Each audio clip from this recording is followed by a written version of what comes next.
Shri Venkateswara gold తాకట్టులో ఉన్న మీ బంగారాన్ని విడిపించి కొనబడును. మీ పేరు? సహస్ర.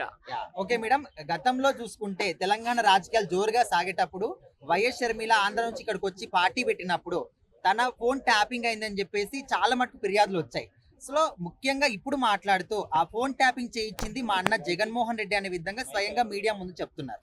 సో దీనికి మీరేం చెప్తారు? మీడియా ముందులో ఏం చెప్తున్నానా, కేటీఆర్ గారికి, కేసీఆర్ గారికి, జగన్మోహన్ రెడ్డి గారికి అందరికీ కలిపి చాలా అవినాభావ సంబంధాలు ఉన్నాయని మాట్లాడుతుంది కదా. మరి ఇన్ని సంబంధాలు ఉన్నాయని మాట్లాడినప్పుడు ఆమెకి తెలియదా? ఆమె ఇక్కడ కాంగ్రెస్ తరపు నుంచి వచ్చి ఇక్కడ పోటీ చేసినప్పుడు, తెలంగాణ రాష్ట్రంలో పోటీ చేసినప్పుడు ఆమెకి తెలియదా? ఆమె భర్త ఫోన్ కూడా ట్యాప్ చేశారని చెబుతుంది. ఆమె దగ్గర సన్నిహితులు ఫోన్లు కూడా ట్యాప్ చేశారని చెప్తుంది. ఇవన్నీ ఆమెకి తెలియవా? తెలిసి ఉండి కూడా మరి అలా ఎలా ఊరుకుంది? అంటే వాళ్ళ అన్నయ్య ఎన్నిపోవడని అర్థమైంది కదా. మరి ఈమె ఎందుకు వాళ్ళ అన్నకంత విరోధం అయ్యింది? వీళ్ళిద్దరికి ఎక్కడొచ్చినాయి గొడవలు? ఏవైనా గొడవలు ఉంటే మీ అన్న చెల్లెండి మీరు ఇంట్లో వరకు తేల్చుకోండి. అంతేగాని ఇలా రాజకీయంలో రంగు పులుకొని నువ్వింత అని మీరే కొట్టుకుంటే ఇక్కడ మీకు వాల్యూ ఉండదు కదా. ట్యాపింగ్ చేశారని చెప్పారు కదా సుబ్బారెడ్డి గారు, వచ్చి ఇంటికి వచ్చి చెప్పారు కదా. మరి ఒకప్పుడు టీటీడీ చైర్మన్ గారు అయినటువంటి సుబ్బారెడ్డి గారు మీ ఇంటికి వచ్చి మరీ చెప్పారు కదా. చెప్పినప్పుడు మరి జాగ్రత్త పడుతుంది తెలీదా ట్యాపింగ్ అవుతుందని? ట్యాపింగ్ చేసి ఏం సాధించారు? నిన్ను ఏం సాధించారు? నిన్ను ఏం చేశారు?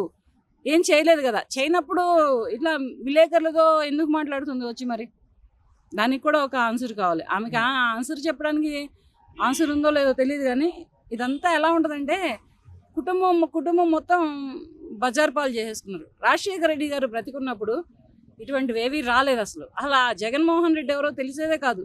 కావాలి జగన్, రావాలి జగన్ అంటూ ఎప్పుడు రెండు రాష్ట్రాలలో అప్పుడు ఉమ్మడి రాజధానిగా ఉండేది కనుక ప్రతి ఊర్లో కూడా బ్యానర్లు ఏంటి, కటౌట్లు ఏంటి, ఇవన్నీ వచ్చాయి. ఎవరా ఈ జగన్ అని చూస్తే వైఎస్ రాజశేఖర రెడ్డి గారి అబ్బాయి అయినటువంటి జగన్మోహన్ రెడ్డి గారని అప్పుడు వెలుగులోకి వచ్చింది. ఇది ఎప్పుడు 20 ఏళ్ల క్రితం జరిగినటువంటి సన్నివేశాల్లో. కానీ ఇప్పుడు ఈవిడ ఇంత బహిరంగంగా పబ్లిక్లో పెట్టుకొని తన కుటుంబాన్ని తనే బయటికి ఎందుకు లాక్కుంటుంది? అంటే ఇప్పుడు కేటీఆర్కి జగన్మోహన్ రెడ్డికి ఉన్న సంబంధం వల్ల రక్త సంబంధాన్ని దూరం చేశారని చర్మలు అంటుంది. అవును, రక్త సంబంధానికి మించిన సంబంధాలని మాట్లాడుతుంది. ఒప్పుకుందాం మనం కూడా.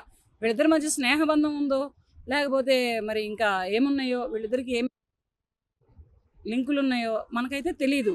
కేసీఆర్ గారు పేరు కూడా చెప్పింది ఆమె. మరి ఇన్ని పేర్లు చెప్పినా మరి వాళ్ళు వీళ్ళు కలిపి ఎందుకు ట్యాపింగ్ చేశారు? నీ ఫోనే ట్యాపింగ్ చేయాల్సిన అవసరం ఏంటి? నిన్నే టార్గెట్, నీ హస్బెండ్నే టార్గెట్ చేయాల్సిన అవసరం ఏంటి? ఇదేంటి అనేది నీకు తెలియకుండానే నువ్వు అలా బయటకు పెట్టి మాట్లాడుతున్నావా? నీ కుటుంబాన్ని నువ్వు లాక్కుంది కాకుండా ఇతర రాష్ట్రంలో ఉన్నటువంటి మాజీ సీఎం అయినటువంటి కేసీఆర్ గారి కుటుంబంతో సహా బయటికి లాగావు కదా. ఏం తెలిసి లాగావు, ఏం తెలియక లాగావు అని ఇప్పుడు ప్రజలు మల్లగొల్లం అవుతున్నారు. దీనికి ఆన్సర్ ఇవ్వమ్మా షర్మిలమ్మ.